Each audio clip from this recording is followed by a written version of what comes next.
today.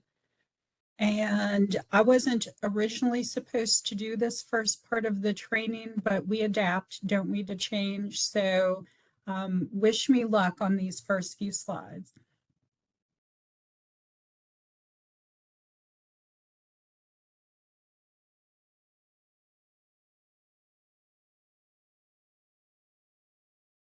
So hi, everybody. Welcome to Lunch and Learn. Today's topic is Introduction to Federal Grant Compliance, Part 1, and we'll do Part 2 next month. This training provides an overview of the different sources for federal grant compliance requirements, and its purpose is to help our Metro government grantees and Metro agency grant program staff find the resources they need to operate their programs in compliance with all the laws, regulations, requirements, guidance, etc., that apply to your federal grants. I'm going to briefly give you a personal story. After I had worked in the grants field for about 2 years, I had never managed any federal funds. I worked for a smaller organization. The organization got federal funding from the state of Kentucky. We got what's called a pass-through grant, with the state of Kentucky being our pass-through entities giving us those federal funds. The state sent a huge grant agreement, and before that time, I had only had grants from Louisville Metro government and from private foundations where the grant agreements weren't 40 pages long and didn't have tons of requirements in them.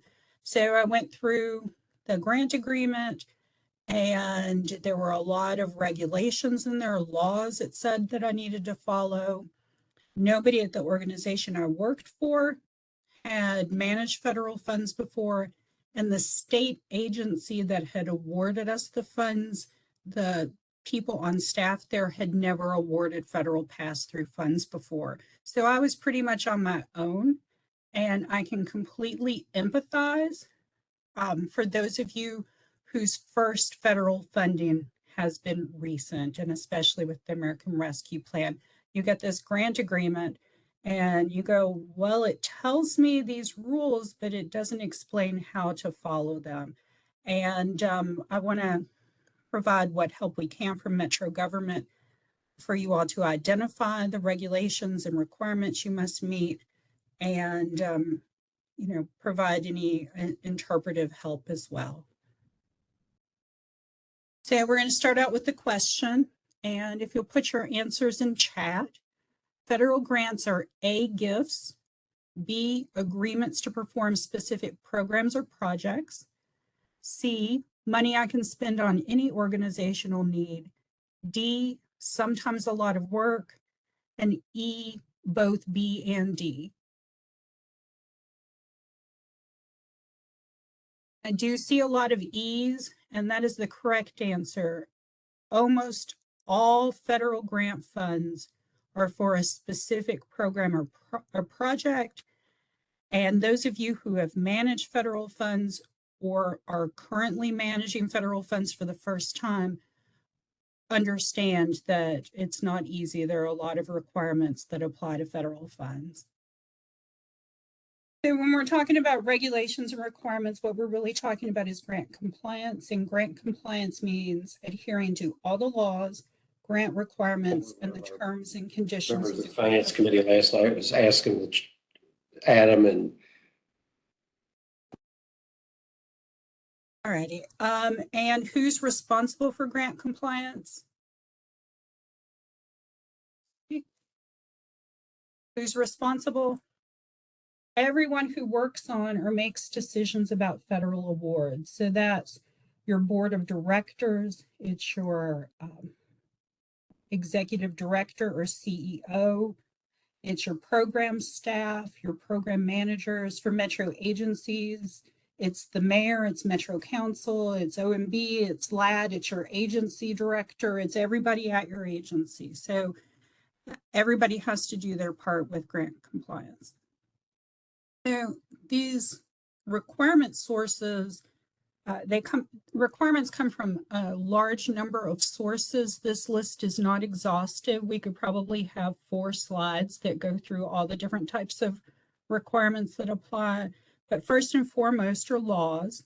So starting with the Constitution, then federal, state, and local laws, federal regulations, federal guidance, your grant agreements, whether it's from the federal government or through a pass-through entity like Metro Government, any other pass-through entity requirements, and then internal policies and procedures.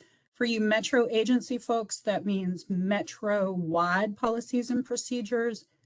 Also, the policies and procedures of your agencies and policies and procedures for the specific program or project you're operating. For our grantee folks, that means your organization-wide policies and procedures and your project or program policies and procedures. When you agree to receive federal grant funds, you're responsible for complying with all the laws, regulations, requirements, and policies and procedures. And as our question led us to believe, sometimes that can be quite a lot of work. Additionally, you have to follow the most restrictive requirement. And that means if the federal government has a stricter requirement than the state government, you have to follow the federal government's requirement. In this example is the opposite of that. In the state of Kentucky, the state's model procurement laws do not allow local governments to purchase items, goods and services above $40,000 without a contract. So anything $40,000 or higher, we've got to go through a bid process, a request for proposal process, and issue a contract. That doesn't apply for you folks who are with nonprofits and other non-local government entities. The state of Kentucky has that $40,000 threshold. The federal government doesn't require you to bid anything out until it's $250,000. So does that mean Metro government can just get quotes for something that's $230,000? No, we have to follow the more restrictive state law.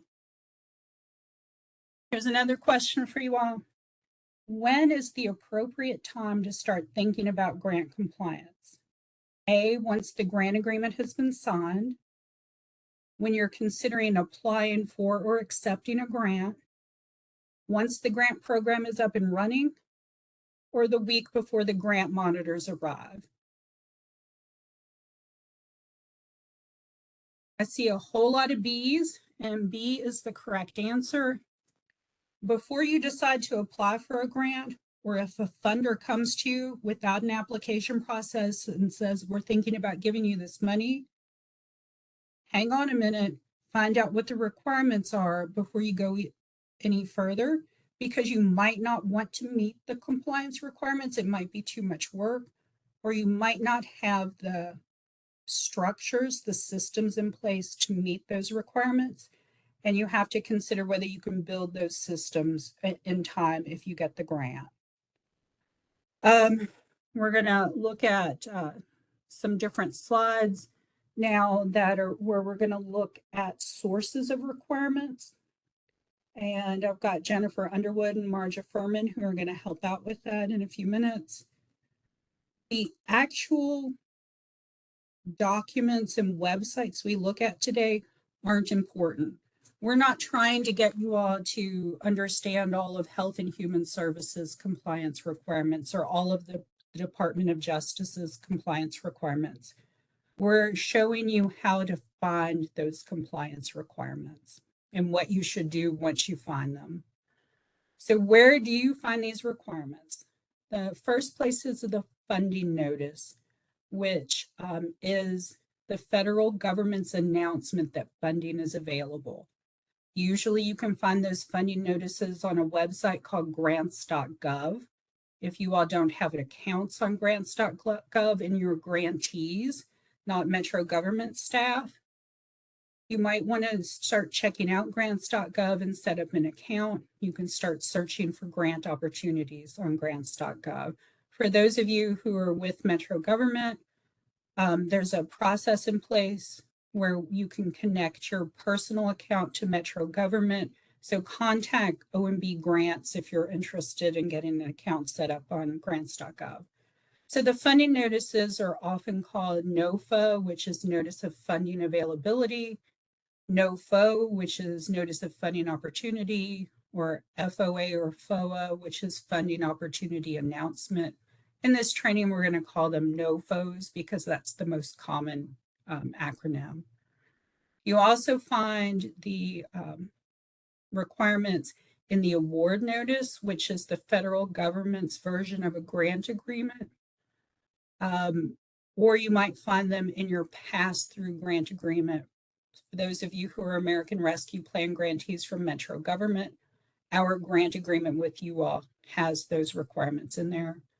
There's also guidance available with federal regulation circulars, funder manuals, handbooks, guides. The funder websites are a great source of these requirements for some of the federal funding agencies. And then also the Uniform Grant Guidance, which is Title II CFR 200, which we're going to briefly talk about today, but we're going to cover most of it in the next session. Excuse me, just a second. I've got to mute myself real quick. Okay. So NOFOs are the funding notices that you see on grants.gov. Typically provide a lot of information. So as I said, they're really saying, hey, we've got funding available and you can apply for it. It tells you in the NOFO which activities are funded by the grant, which activities are not allowable, what types of reports are required, what your federal requirement sources are. So it'll list the regulations that apply. Generally, the NOFOs have eligible and ineligible cost information, and they may contain a lot of other compliance and requirement information. So I'm going to hand things over to Jennifer, and Jennifer is going to walk you through a NOFO.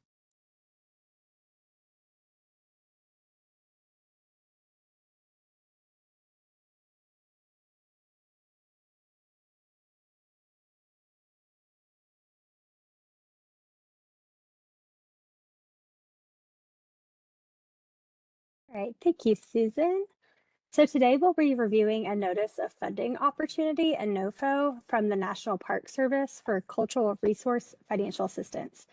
This funding is specifically for preservation projects. So first thoughts that come to mind when looking over a NOFO is, wow, it's 28 pages. So all 28 pages contain helpful information, and you must understand all the requirements and regulation that it outlines if you're interested in applying for this funding.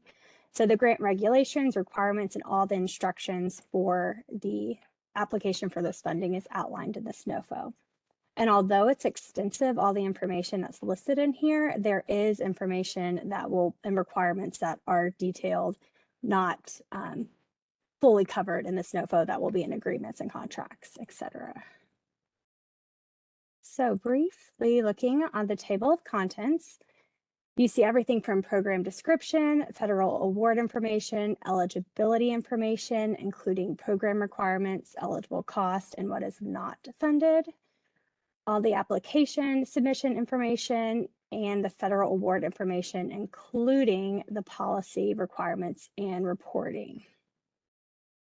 So starting in the first section, and this is the program description, you'll find the program background, objective and goals, details about the preservation projects, including brief notes on the range of projects, and details about what the grant will fund. So also very important, as Susan already mentioned, but under the program description, the legislation authority is listed here. So looking over the federal regulations, the 2 CFR 200, we all are familiar with, we all have looked at, talk about with our grantees and with ARP funding, but there's also 2 additional federal regulations that apply to this funding and an executive order. as well as these 54 USC 302-904, these federal regulations. So if you don't know what these are, I didn't know what they were, you can quickly Google this, and 54 USC relates specifically to the national parks, so it's relevant for this funding specifically.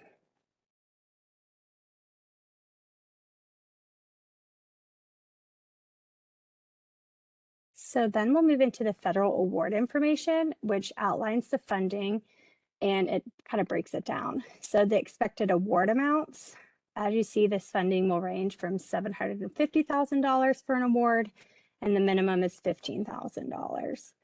The anticipated award funding dates, number of award, type of award, so how the agreement will be set up. This is set up by grant agreement, which is just like our ARP projects. And that covers most of the bullet points on the federal award information. So moving into the eligibility information, these are the eligible applicants. So if you are 0 through 12, 13, or 20, you're able to apply for this funding. And there also is additional information on eligibility. So you'll want to look this up even if you are in this list above, just to make sure that you fully are eligible to apply for this fund. Hate to put in all the effort to submit an application and then realize you weren't eligible the entire time. So cost sharing or matching is under here, program requirements, and we'll just go over a few. As you can see, there is quite a few requirements. So administrative cost plus indirect cost necessary to complete and administer this program cannot exceed 25% of a cost with the admin and indirect combined. So you can see that 54 USC federal guidance is also mentioned here. If you're applying for this funding, you'll need to be familiar with all this before you get started. As you can see in 7 and 8, all of the projects from the application through close must follow all the requirements set out in 2 CFR 200. So from the application forward, so you need to make sure to follow all of those requirements and regulations. So most notice of funding opportunities outline this information right from the start, as I mentioned. So there's no exceptions to be unfamiliar with these federal regulations for the funding. Also, this funding has covenant easement term requirements. So there's requirements specifically for your program with time. Eligible cost, again, 2 CFR 200, as well as an additional manual that if you're applying for this funding, you'll need to be familiar with. And what is not funding, also very important to notice. If you're planning on building a new building, right from bullet point 1, this funding is not for you. There's also NPS oversight, which is the National Park Service. So this is specific for historical preservation for those entities that are applying for this funding. In-county license permits or approvals are included under this. If you want to apply for this funding but do not have these license permits or approvals, starting to receive those or apply for those will be a good place to start. So on to section D, the application and submission information. This lists everything that the application consists of, all of the paperwork that you'll be compiling to apply. Some of it should sound familiar. The project narrative is included under here, which we have in our grant agreements.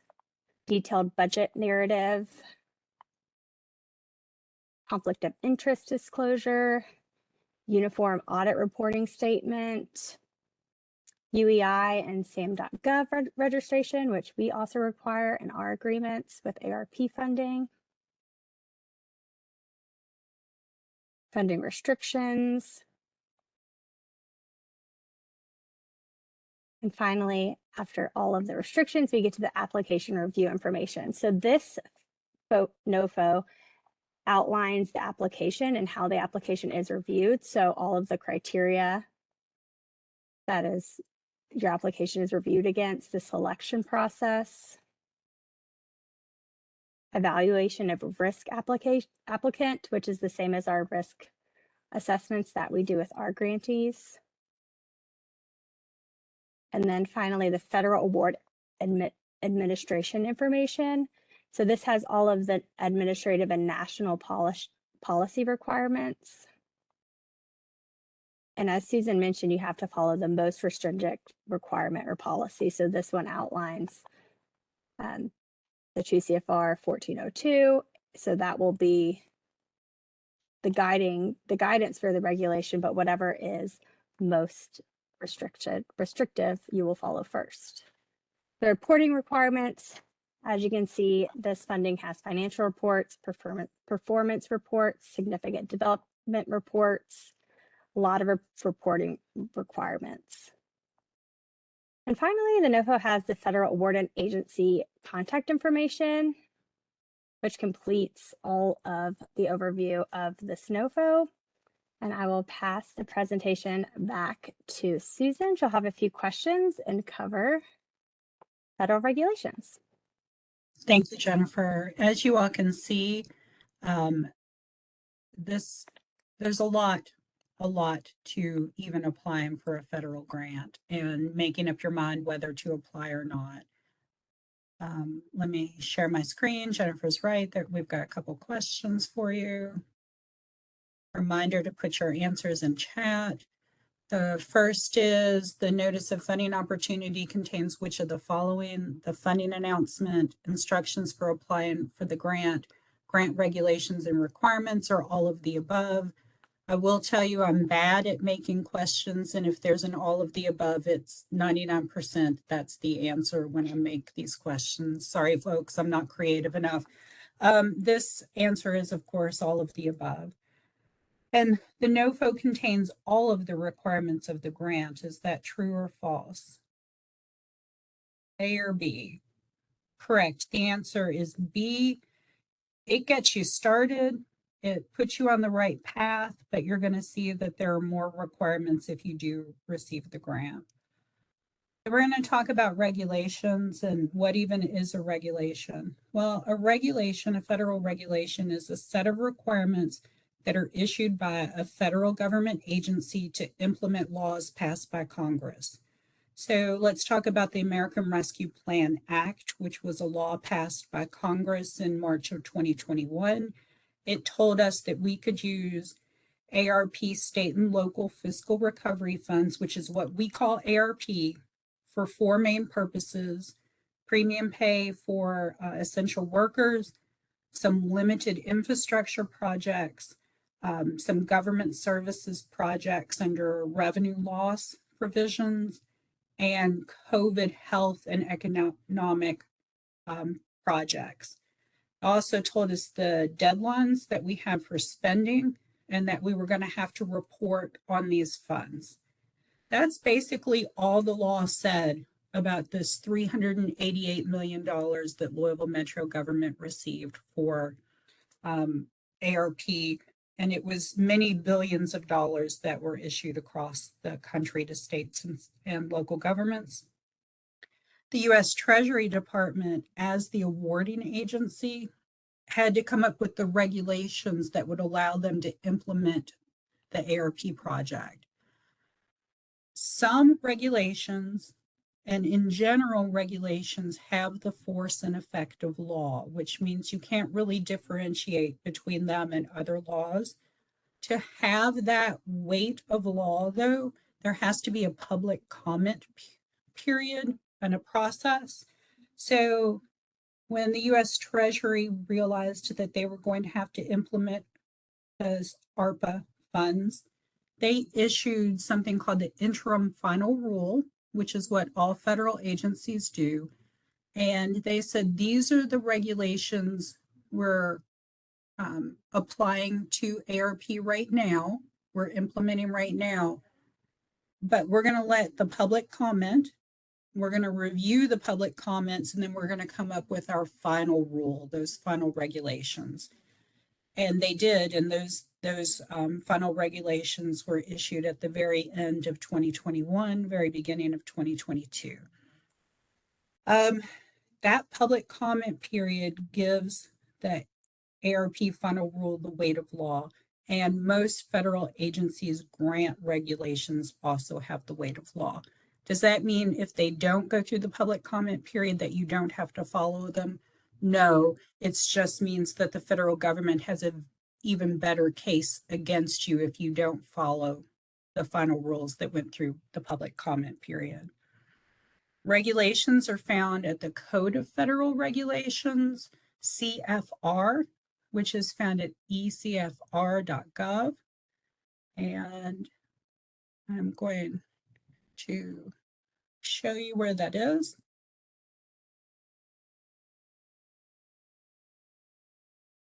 So here is the Code of Federal Regulations. This is what it looks like. If you manage federal grants, I hope that you will make this site your friend. The Code of Federal Regulations is divided by titles. So here's Title 2, as in 2 CFR 200.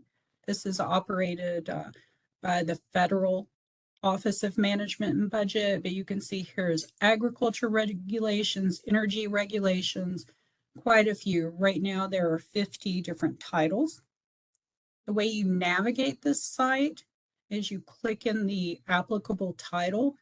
So I'm going to go into the 2 CFR 200, but as I said, we don't have time to review it.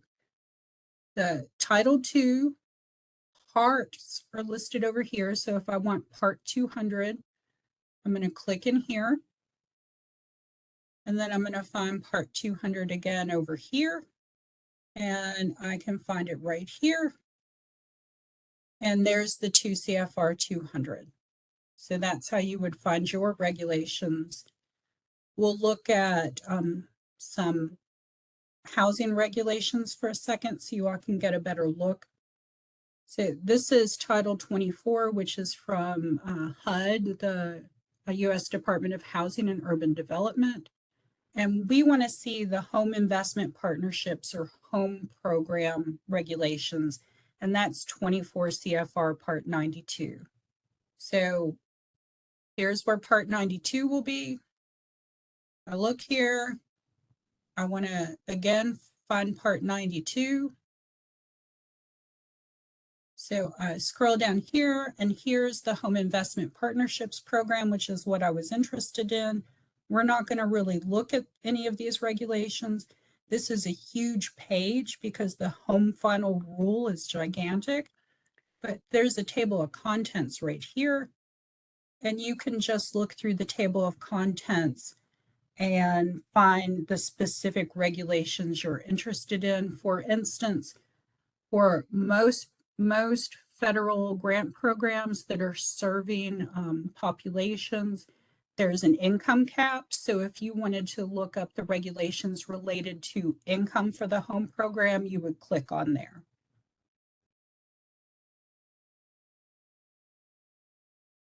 And then I've got a couple of questions for you. I am doing some multitasking today on these slides and other content. So the acronym CFR stands for which of the following? Code of Federal Regulations, Code of Federal Requirements, or chicken fried rice. If you say chicken fried rice, you're probably not wrong. Maybe we can start that acronym going. What are you having for lunch today? Some CFR. And you all are correct. The answer is A, Code of Federal Regulations. Regulations always have the force and effect of law. Is that true or false?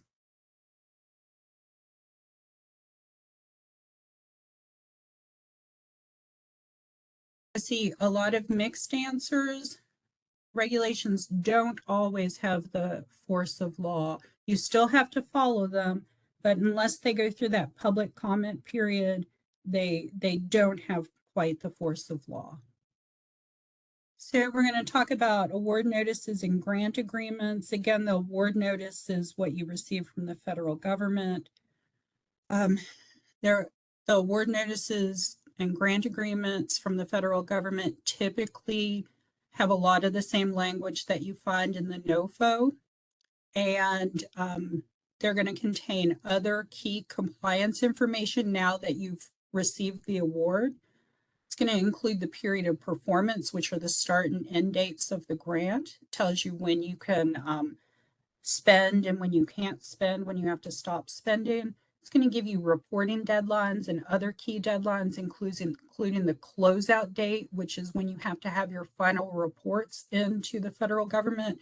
It's going to tell you how they want you to report. A lot of the federal agencies have a system that they use, a software system, like Metro Government uses GovGrants or ARP grants. The pass-through grant agreements, such as from the state or from local metro government, typically include those federal requirements and the pass-through entities requirements as well. Now I'm going to show you two quick grant agreements. One is the ARP subaward agreement. So those of you who have American Rescue Plan grants from us that are not funded through revenue replacement, this grant agreement should look pretty familiar. This is just our template, but in every Metro grant agreement, whether it's ARP, HUD, Neighborhood Development Fund, External Agency Fund, you're going to find a section like Section 3 in our ARP grant agreement, which is called Grantee Services and Responsibilities. This is what Metro government is saying we need you to do. We need you to follow these requirements. So first and foremost, we're entering into agreement with you for you to operate the program or project that we've asked you to perform for us and to spend the money for that project. There are record retention requirements for those of you with American Rescue Plan grants. There's a 5-year retention requirement after the grant ends, so don't get rid of any of your documents. You want to keep them 5 years after your grant ends. The reporting requirements are in this section. We don't have the dates here, but in your grant agreements, there will be dates. It'll tell you, how to submit the report, the financial report, which is submitted on GovGrants. Here's performance reporting, and then there are other requirements that Metro government places on you. Then there's Section 4, which is the federal requirements. So for instance, we're requiring our ARP grantees to follow the 2 CFR 200 because you must, it's a requirement from Treasury. But we also broke down a lot of those requirements because we knew a lot of the ARP grantees didn't have much experience with federal grants. And so we wanted to call out some of those 2 CFR 200 requirements for you. For instance, there's a table showing which policies and procedures you should have and maintain during the life of the ARP project. We also require you to follow the U.S. Treasury Department's final rule. And then there's compliance with the Single Audit Act. For those of you who got large grants as your first federal grants, please know that if you spend $750,000 in a single fiscal year in federal grant funding, you have to undergo a specific type of audit called the single audit. If you are going right now, oh my gosh, I have to do this audit and I don't know what that means, send me an email and I'll be happy to provide you information. So that's the ARP grant. There's more to it, but I wanted to focus on those two sections. And then we're going to look at another grant agreement. This one is a grant agreement from the U.S. Department of Justice. This is a grant that Metro government received several years ago. So DOJ really has a robust grant agreement. Sometimes the federal agencies will just send you a page or two. We get letters from HUD that say, you're getting $10 million for CDBG this year, and that's basically the whole letter. We don't get any more information, but some federal agencies do put a lot of content in their awards. So this is going to tell us when the grant starts and ends, and that's very important information. And then what the DOJ does is they include what they call special conditions in their grant agreement. We're not going to really dwell on this. Most of you probably don't have DOJ grants, but special conditions, it's the wrong word. It should just say requirements, because they need you to follow every one of these special conditions. And there's a wide variety. Sometimes there will be 20 special conditions, sometimes 100. You never know until you get this grant agreement. So it tells us we have to follow the 2 CFR 200 and a document called the DOJ Grants Financial Guide. It tells us we have to register with sam.gov. There are specific employment eligibility verification steps we have to go through for this grant, or we've already finished this grant, but if we were getting a new grant, we would have to comply with that. DOJ doesn't like to pay for conference costs unless they know everything about the conference, so this is them telling you they need to okay everything. Here's a document, just like Jennifer showed in the NOFO. It says you have to follow these guiding principles. Well, before we take this grant to the mayor's office to sign, we're going to find out what those guiding principles are so that we know that we can operate this grant. I'm not going to go through the rest of these requirements because, again, the specific requirements aren't important for this training. But I am going to go down to the end and show you all that for this grant, there were 51 special conditions and we had to abide by every one of them. And I know it's a brand new world where most things are electronic, but I remember getting grant agreements in paper. And my grant agreements always looked like this. They were, I made a copy, of course. And then I highlighted the heck out of them. I wrote all types of notes so that I would know. And we're going to talk about some other strategies you can use as well toward the end of this training. Sorry, it's tough to navigate all these different screens I have open.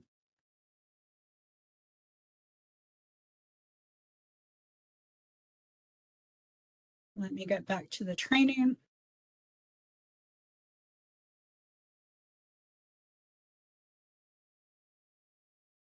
So reporting dates are typically listed in the NOFO, the award notice, grant agreement, or the 2 CFR 200. What's the answer here? Where can you find the specific dates?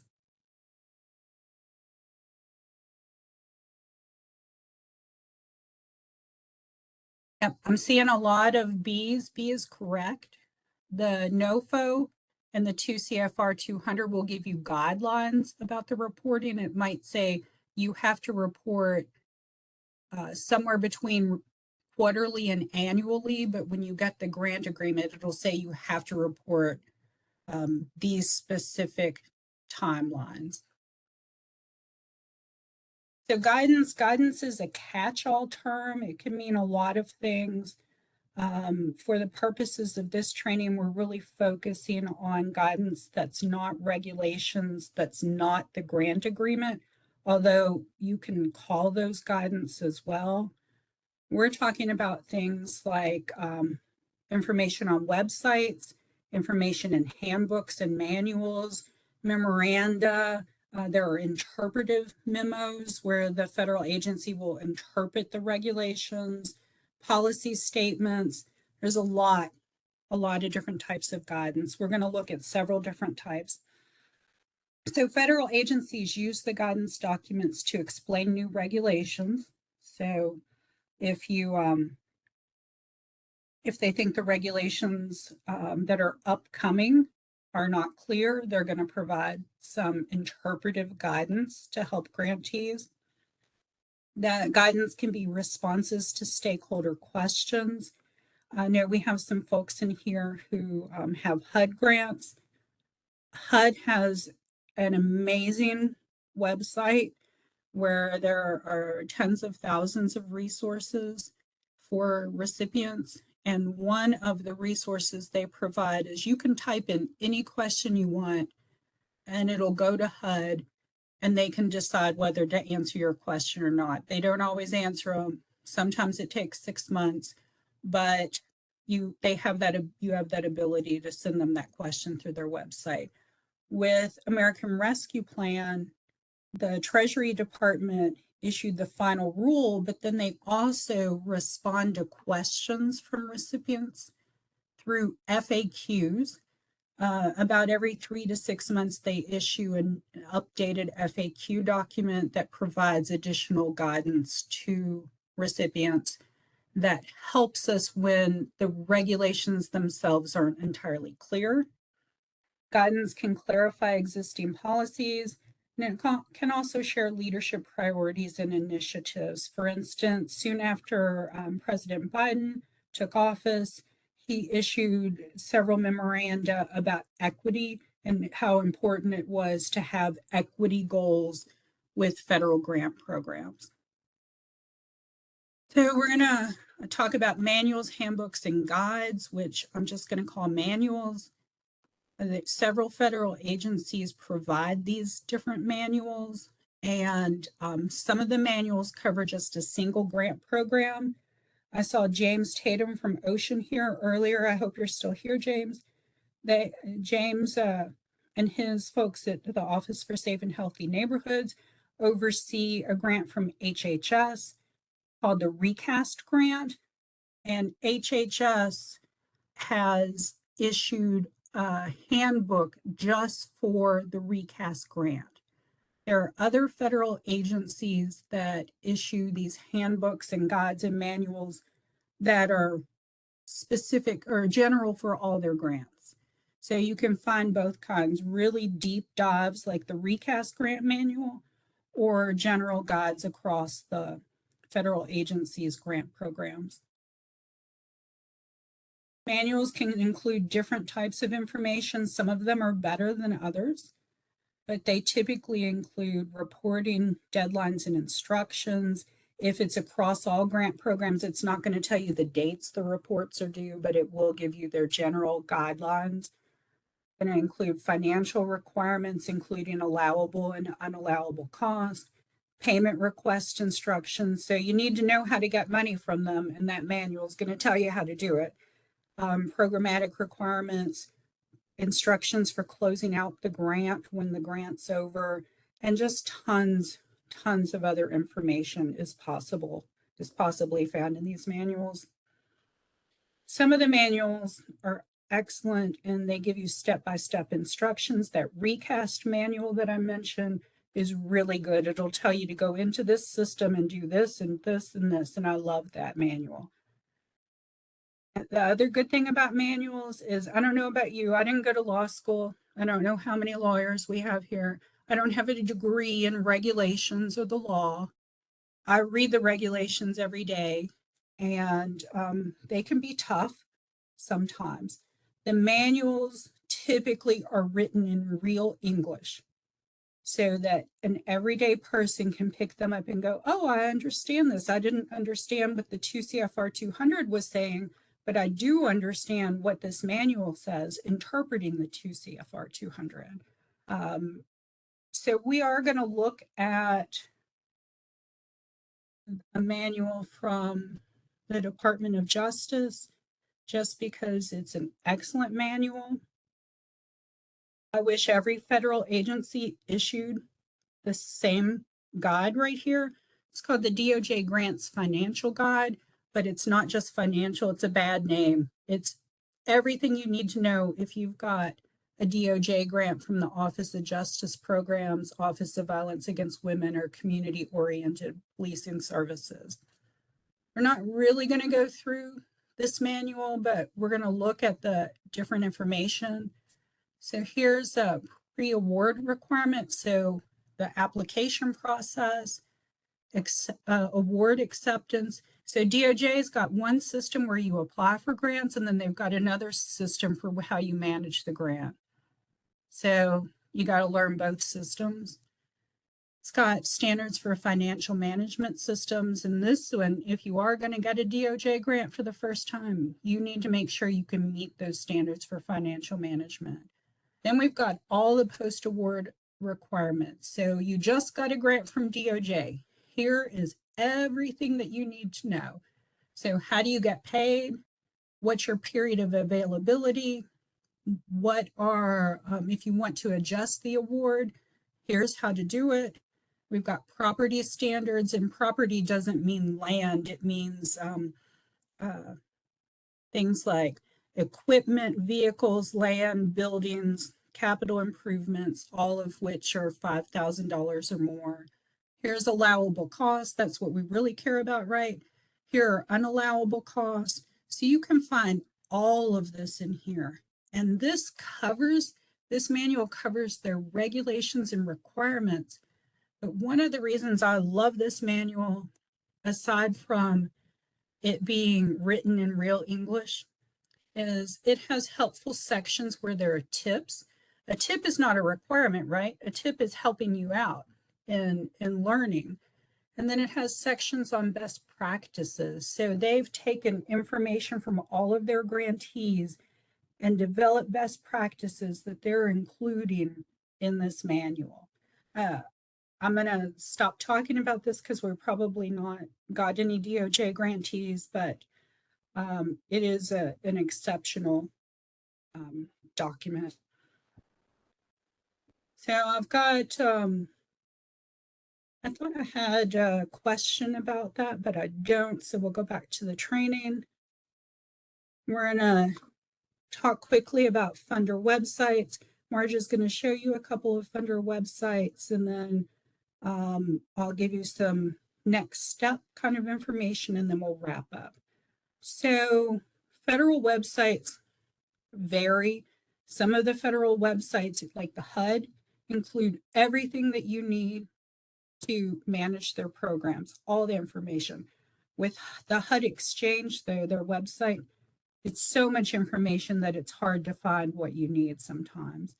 Other federal agencies barely put any information on their websites, and you really kind of have to hunt for it.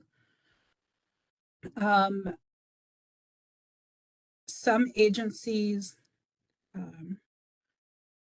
provide the basic information, but will also link to things like the DOJ financial guide or the Health and Human Services grants policy statement. So their website itself doesn't have much content, but it includes links to the content.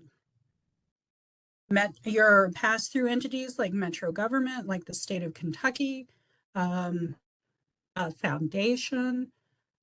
they could include other resources on their own websites. For instance, if you have any grants from the state of Kentucky for health and justice purposes, there's some guidance on the state of Kentucky's website for those grants. And then for you folks who are our ARP grantees, we've got an ARP grantee resources page that Marge is going to show you. When do you look at those websites before you even apply? Oh, good, Valerie. I'm so glad. I hope that was good content for you then. So we've got, you want to look at the guidance on the website before you apply. Again, there might be conditions you don't think you can meet or you don't want to meet. And so you decide not to apply because of that guidance that you find. You should also go back to the website when you receive the grant, because sometimes it might be 6 months between the time you apply and the time that you receive the grant. Something might have changed. You want to make sure that you're keeping up to date, and then you want to continue to use the website as a resource throughout the life of the grant. And let me see. I am going to ask Marcia to show you some websites. Okay, so let me go ahead and pull up the websites. I know we don't have that much time left, so I'm going to go over these websites pretty quickly, but don't worry, I'm not going to be like Busta Rhymes quickly, but I will be able to show you the websites and their functions. So the first website that we're going to go over is the Health Resources and Services Administration website, acronym HRSA HRSA.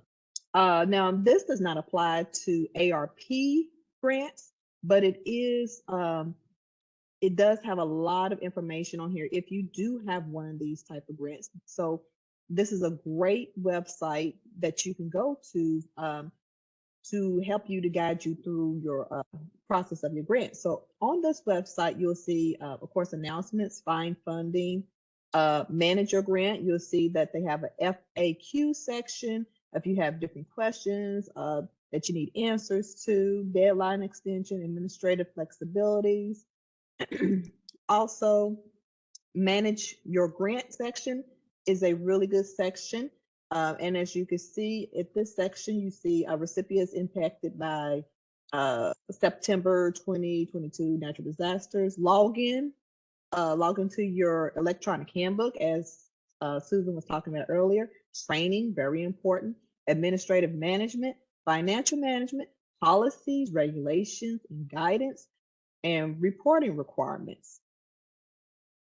And we're just going to go through that real quick. And as you can see in the reporting requirements, you have your Federal Funding and Transparency Act, Federal Financial Report, non-competing continuation progress reports, property reports, announcements, electronic handbooks, SAM and UEI, and of course, contact and fraud if you need any of that information. And that is just a brief synopsis of the HRSA. And so the next website that I want to review real quick is going to be, let me see if I can grab it. Okay. Can you all see this? Department of Treasury. So the U.S. Department of Treasury, this is where you're going to find your final rule. Over here at the right-hand side, this is where you would have, if you want to go and actually read details of the final rule, you can see it's going to outline the whole final rule for you.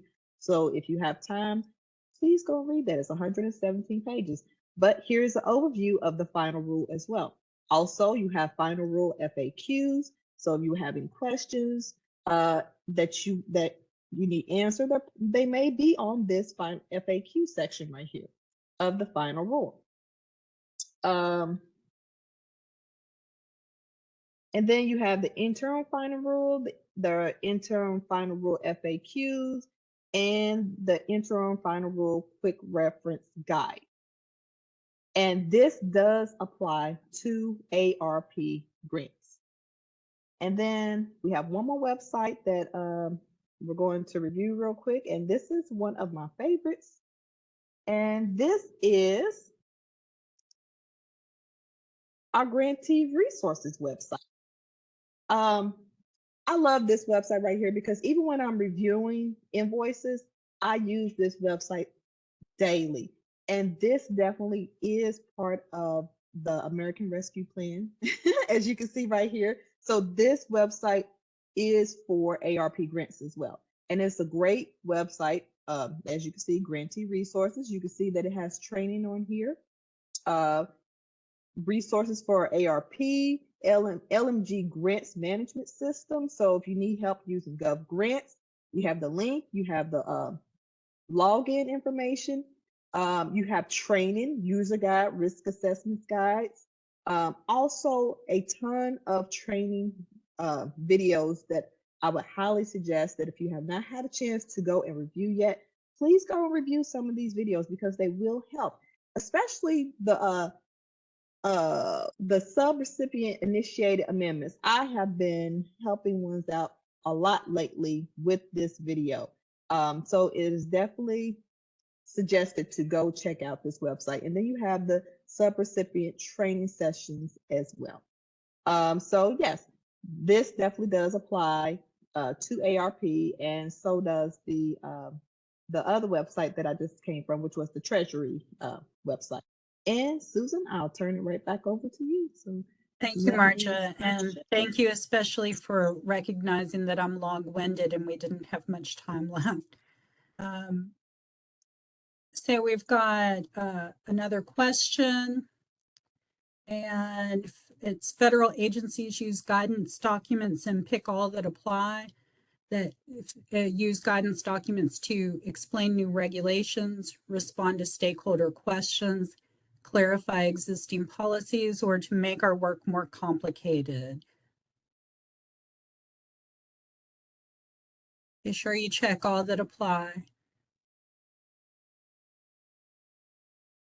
Yep, I'm seeing some ABCs, and since we're short for time, I'm not going to wait for more responses.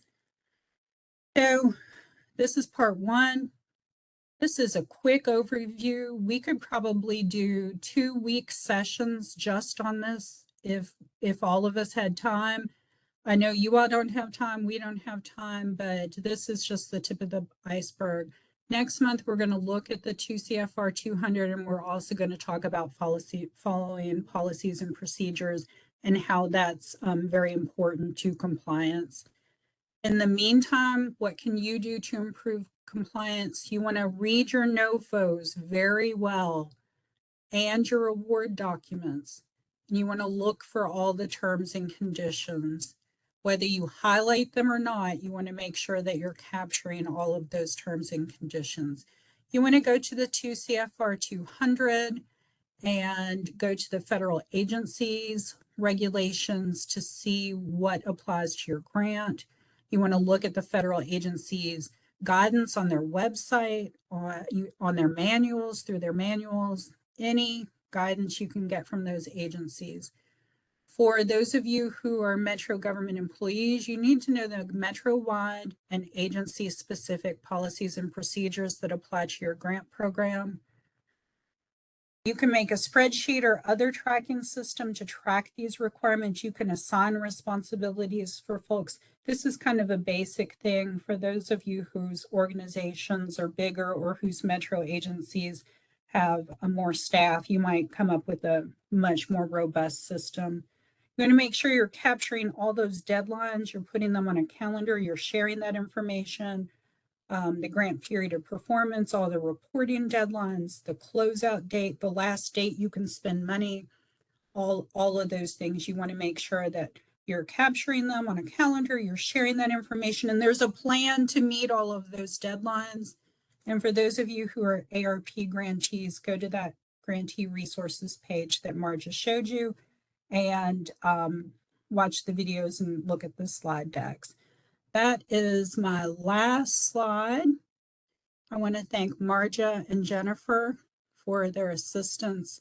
I'm very pleased to have you all working on this with me.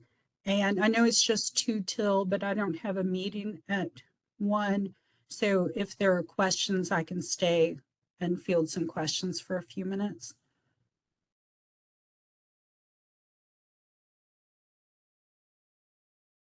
Anybody going to have chicken fried rice for lunch?